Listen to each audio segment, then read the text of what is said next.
Tribuners, buaya yang terkam warga di Desa Wali Buru Selatan kini ditembak mati.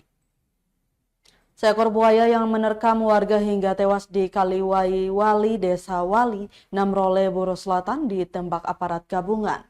Eksekusi buaya sepanjang 4 meter itu dilakukan setelah koordinasi dengan Balai Konservasi Sumber Daya Alam atau BKSDA Maluku. Kasat Samapta Polres Buru Selatan Ibtu Daniel Apitulei yang memimpin jalannya eksekusi tersebut mengatakan buaya tersebut dibunuh lantaran sudah membahayakan warga setempat. Buaya tersebut ditembak sebanyak 6 kali menggunakan senjata laras panjang oleh personil TNI Polri hingga dipastikan telah mati. Setelah itu personil bersama warga sekitar mengikat dan menarik buaya tersebut ke pinggir sungai.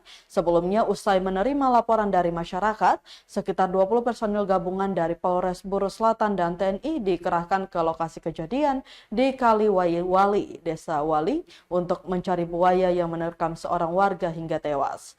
Pencarian berlangsung selama 1 jam hingga akhirnya buaya tersebut ditemukan masih berada di tengah sungai.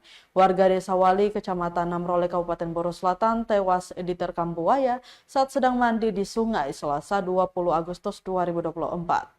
Sementara itu, Kapolres Buru Selatan AKBP M. Agung Gumilar mengatakan sudah 2 kali buaya menyerang warga di Buru Selatan dalam 2 tahun terakhir.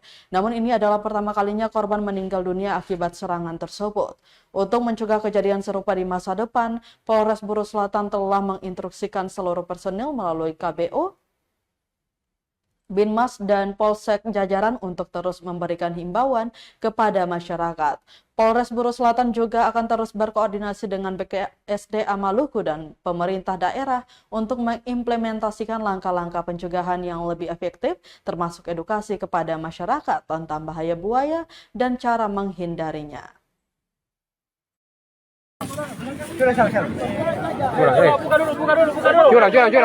Sabar. Download Tribun X sekarang, menghadirkan lokal menjadi Indonesia.